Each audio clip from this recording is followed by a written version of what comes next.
Kaya nga, ba't kasi nandito? Alam mo, nung pumunta kami dito, be, ang linis dito kasi walang mga sasakyan. Tapos ngayon lang.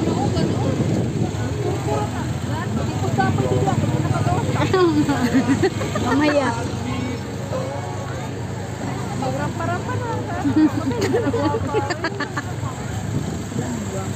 Wala ba guwapa?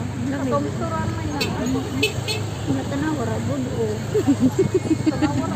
Asan ka pa parking? Ayun doon, oh. Kana diha, oh. Pwede na pwede ha. Di ba? Pwede yan. Dili diha. Basta tayo na yung ulit. Ano, manguli na lang ta. Umikot lang. Okay lang ba ito?